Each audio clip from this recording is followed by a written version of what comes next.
Programme में एक बार फिर आपको खुशामदीद कहती हूँ नाज़रीन। इसराइली जंगी काबीना ने पूरे गजा पर नाजायज़ कब्जे की मंजूरी दे दी है। इस मंसूबे की इसराइली वज़ीर आज़म नेतन्याहू के दफ्तर से जारी बयान के मुताबिक इस मंसूबे के तहत काबिज़ इसराइली फ़ौज गजा शहर का कंट्रोल संभालने की तैयारी करेगी और जंगी इलाकों से बाहर शहरी आबादी में इंसानी इमदाद तकसीम करेगी। गजा पर कब्जे के इस नापाक मंसूबे के लिए इसराइली सिक्योरिटी काबीना ने 5 उसूल भी तय किए हैं, जिसमें हमास को गैर मुसल्लह करना, तमाम कैदियों की वापसी, इसराइली कंट्रोल में रखते हुए गजा को गैर फौजी इलाका बनाना, मुतबादल सिविल इंतज़ामिया का क़याम जो न हमास हो और न ही फ़लस्तीनी अथॉरिटी, बल्कि गजा का कंट्रोल इन अरब क़ुव्वतों को दिया जाएगा जो हमास के ख़िलाफ़ होंगी और इसराइल के साथ टकराव नहीं करेंगी।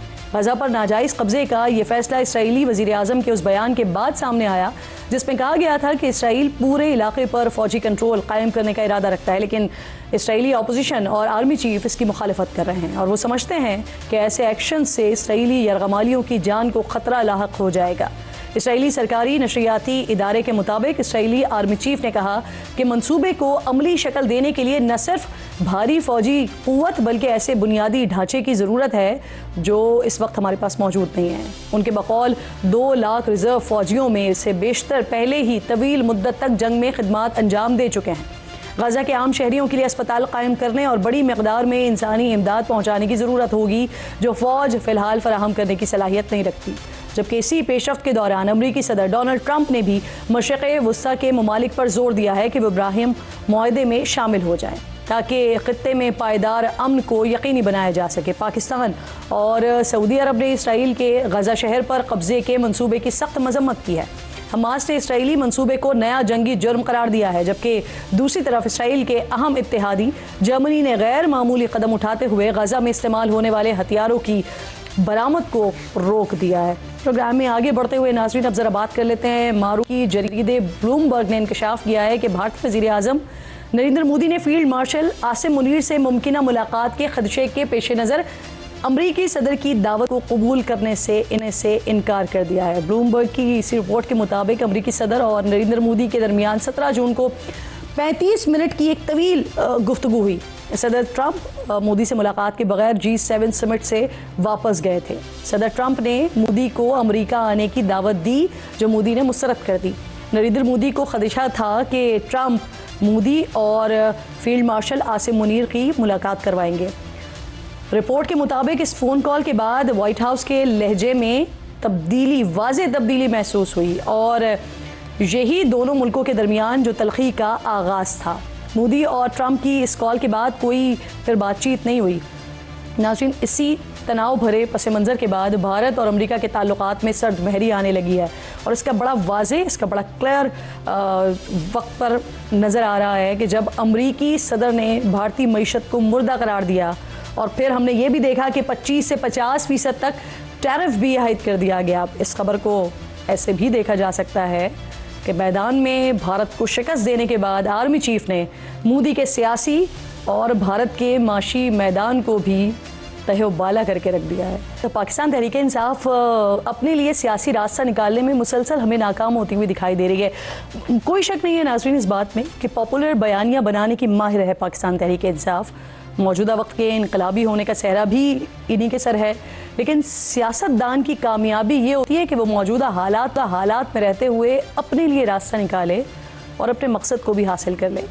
इंतखाबात में सबसे ज़्यादा नशिस्तें हासिल करके भी हुकूमत नहीं बना सके, मखसूस नशिस्तें भी नहीं ले सके, खैबर पख्तूनख्वा को मिसाली सूबा भी नहीं बना सके और 9 मई पर 2 साल बाद भी मामलात नहीं सुलझा सके, बल्कि अब 9 मई केसेस में तहरीक इंसाफ के सैकड़ों वर्कर्स को सजाएं दी जा चुकी हैं। 9 अरकान असम्बली भी नाअहल हो चुके हैं।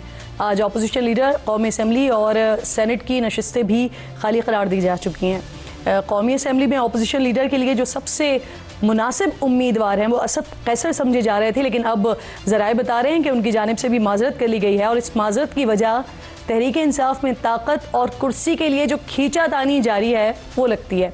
तहरीक तहफ़्फ़ुज़ आइन के सरबराह महमूद खान अचकज़ई का नाम भी अपोजिशन लीडर के लिए लिया जा रहा है। PTI के आमिर डोगर भी तगड़े उम्मीदवार होंगे। सेनेट में नाज़रीन अपोजिशन लीडर के लिए बैरिस्टर अली ज़फ़र का नाम भी सामने आ रहा है। इससे पहले आपको याद होगा कि इमरान खान इन्हें बैरिस्टर गौहर की जगह चेयरमैन तहरीक इंसाफ बनाना चाहते थे, लेकिन उन्होंने ये ओहदा लेने से माजरत कर ली थी। देखते हैं कि इस बार वो क्या फैसला करते हैं। आने वाले 3 से 4 दिनों में शेख वकास अकरम के खिलाफ मुस्लिम लीग नून की रुकन है नौशीन इफ्तिखार, ये तहरीक पर फैसला भी मुतवक्के है। उनकी तहरीक पर तहरीक मंजूर हुई तो शेख वकास अकरम की नशस्त भी खाली करार दी जा सकती है। हुकूमत का यहाँ पर मौक़िफ़ ये है कि शेख वकास अकरम बगैर छुट्टी की दरख्वास्त दिए 40 दिन ऐवान से गैर हाजिर रहे हैं, लेकिन तहरीक इंसाफ के चेयरमैन बैरिस्टर गौहर ये दावा कर रहे हैं कि उनकी जानिब से एप्लीकेशन दी जाती रही हैं। उन्होंने स्पीकर स्टाफ से सवाल किया है कि बताया जाए शेख साहब की जो दरख्वास्तें हैं वो स्पीकर के सामने रखी क्यों नहीं जाती हैं या रखी क्यों नहीं गई हैं। अब सवाल नाज़रीन यहाँ पर ये उठता है कि क्या सिर्फ शेख वकास अकरम हैं जो बगैर बताए ऐवान से गैर हाजिर रहे हैं।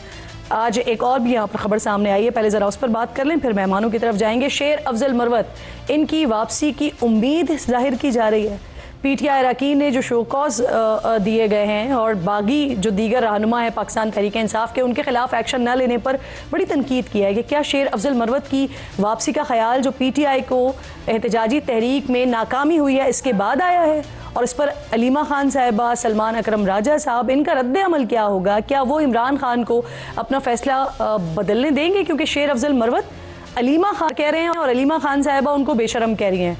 इनके बयानात सुन लीजिए फिर मेहमानों की तरफ जाते हैं। पीटीआई में पश्तून की आदत है, ये अब तख्ते मश्क बनी हुई। जो लोग सामने हैं ये तो ऐसी कोई एहतजाजी तहरीक चला नहीं सकते हैं।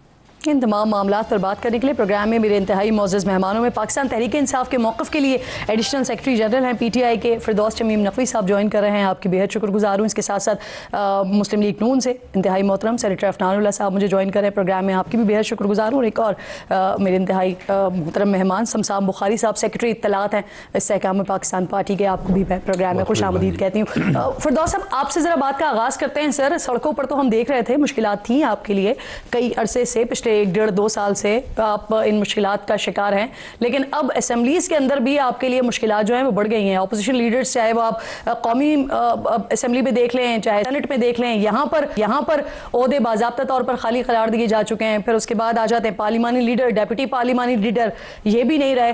क्या सोच रहे हैं, क्या हिकमत अमली है आपकी? और जो सबसे अहम सवाल है यहाँ पर वो ये है कि उमर अयूब हो गए, शिबली फराज हो गए, ज़रताज गुल साहिबा हो गई, इनकी जगह लेगा कौन सर? बिस्मिल्लाहिर्रहमानिर्रहीम। मेरे ख्याल से आज के मौजू जो हैं और जो आपका इंट्रोडक्शन है वो ये साबित करती है कि पीटीआई नहायत कामयाब है। इससे कि आज पूरे मुल्क के अंदर कोई और मौजू था नहीं, ख्वाजा आसिफ के रेजिग्नेशन की बातें चल रही हैं। आपके फील्ड मार्शल साहब अमेरिका गए हुए, उन्होंने तरदीद कर दी सर। यूक्रेन में भी बहुत कुछ हो रहा है। अरे जो भी है, मैं तो खबर तो है ना, आज मौजू में नहीं आ रही, आज के तमाम मौजू पीटीआई के। पहले किरण, मैं आपसे एक गुजारिश करता हूँ, आप पीटीआई के गोल्स एंड मेजरमेंट क्राइटेरिया को समझे। हम अपनी सक्सेस किस में नापते? अपनी पॉपुलैरिटी में। आज पीटीआई की पॉपुलैरिटी में कमी नहीं हुई है, बदस्तूर बढ़ रही है। हमारा गोल क्या है? हमारा हदफ ये नहीं है इक़्तिदार में आना, हमारा हदफ इक़्तिदार में या इक़्तिदार के बाहर हमने तब्दीली लानी है। तब्दीली क्यों लानी है? कि हमने इसको काफ़ी अरसे से ग़ुलामी नामंजूर का नारा दिया, हकीकी आज़ादी की बात की, और अब हम असली आज़ादी की बात कर रहे हैं। इस मुल्क के जिस दोराहे पे लाके हम इस वक्त खड़े हैं, इसमें हमारी नज़र में कोई शक व शुबा नहीं है कि उसमें शायद थोड़ा बहुत हमारा हिस्सा भी है।